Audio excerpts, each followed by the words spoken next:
All right, here we go. So, there's this guy, Moses. He's dope. And at the start of the story, his people, the Israelites, have been in Egypt for centuries, thanks to another cool guy, Joseph, of Rainbow Coat fame. Now, Joseph came from a family with like a Kardashian level amount of drama, but he had great social skills, so the Israelites were welcome in Egypt.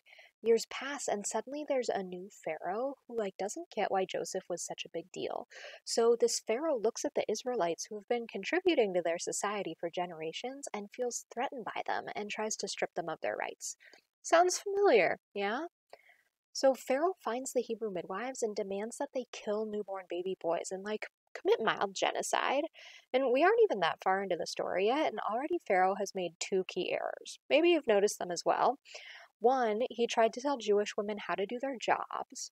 Two, he tried to tell Jewish women what to do with their reproductive health. Anyone who has ever met a Jewish woman knows that these are rookie mistakes. So the midwives are not having it. They commit a solid act of civil disobedience, and the Israelites still have babies. But things get less and less safe, and the Israelites are enslaved. This mom of three kids knows that her baby is in danger, so she puts him in a basket and boops him down the Nile, hoping someone will rescue him. And man, did she luck out, because who's hanging by the river but Pharaoh's daughter herself? And she's like, ooh, a child. So she takes the baby home with her to the palace and names him Moses, meaning I pulled him out of the water, which, like, only 3 out of 10 for name creativity there. But our friend Moses grows up in the Egyptian palace living a good life, except for that whole put in a river at infancy thing. But one day he walks by his people, slaves, being beaten by a slave master. And this shatters something inside of Moses, who retaliates hard by killing the slave master. And like everyone found out, so Moses has to piece the heck out of there and flee to the desert. And you know what? The desert isn't a bad place to live your life as a fugitive. He meets a lovely family, marries a beautiful woman, becomes a nice shepherd. He tries to live out the rest of his days doing chill desert stuff. But our past has ways of catching up to us. And one day, Moses is minding his own business, hanging out with sheep, when he's distracted by a strange shrub. And it's not the bush itself that distracts Moses. Nothing wrong with a little bush.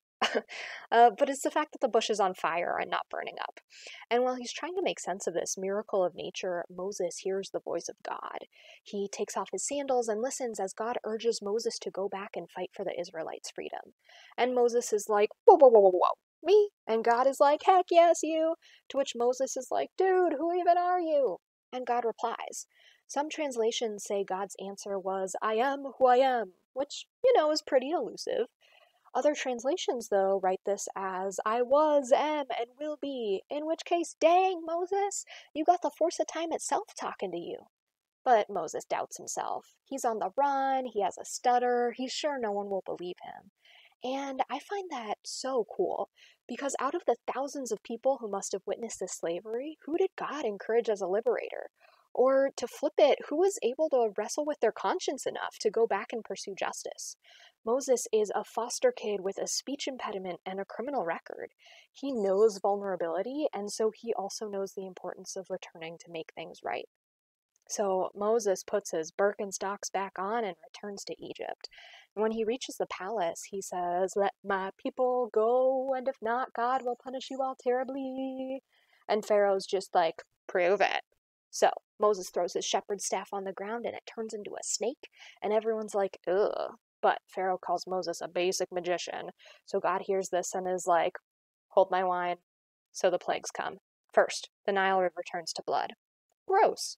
But Pharaoh stands his ground, so the second plague comes, and it's just a whole lot of frogs, which personally seems like a step down after that whole blood thing. Like maybe frogs should have come first and blood later on, but I know, not my plagues. So anyway, between each plague, Moses returns to Pharaoh asking for his people's freedom and warning that human lives are at stake. Each time, Pharaoh basically responds that he's willing to sacrifice people for the economy, which, like, wow, have our politicians read this story or what? Finally, Moses is just like, yo, this last plague is going to be real bad. There's this invisible angel of death that's going to spread around unless we socially distance ourselves out of Egypt.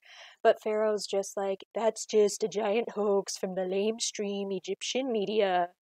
So now Moses has to be the liberator and the center for disease control. He tells his people to hunker down and smear lamb's blood on their doorposts, which is basically the N95 masks of the ancient world. And that night, any house with blood, the angel of death simply passes over. Which, honestly, I would avoid houses decorated with blood too. But Pharaoh doesn't take Moses' health warning seriously, and his son is tragically killed. So in his grief, Pharaoh tells the Israelites that they can leave, but they gotta go quick. They leave in such a hurry, there's no time to panic buy toilet paper. They also don't have time to let their bread rise. So when you eat matzah thinking, wow, why does this taste like someone attempted bread for a few minutes before giving up and dragging it through a desert? You have your answer. The Israelites run until they reach the sea. Apparently, their lakeshore trails were still open. But once they see the water raging, they feel dread. Behind them, Pharaoh's army is coming for them on angry horses, and it's like, so Moses raises his staff and the sea frickin' splits in half. The Israelites walk ahead on dry land with a wall of water on either side of them, like an aquarium exhibit, but freakier. They finally make it across, and the water closes in, destroying Pharaoh's army. And the Israelites dance, they sing, they celebrate freedom, and then they look ahead as refugees to the endless desert ahead of them. They're tired, they're thirsty, and there's no guarantee that the land of milk and honey will even have milk and honey. So the level of faith that lets them continue through the wilderness is incredible. At the end of a Passover Seder, it's a centuries-old tradition to shout "next year in Jerusalem." And I think it's meant to encapsulate the yearning of our people, both in this Exodus moment and throughout our history. Given everything our people have been through, I believe that next year in Jerusalem refers not just to a physical city, but to a sense of safety and certainty that we all crave. I would like to bless us tonight that when we say next year in Jerusalem, we emulate these ancient Israelites who faced a vast desert of unknown hardships on the path to freedom. May we also walk through terrifying unknowns with faith that we too are headed towards a sense of safety and peace. Chag Sameach.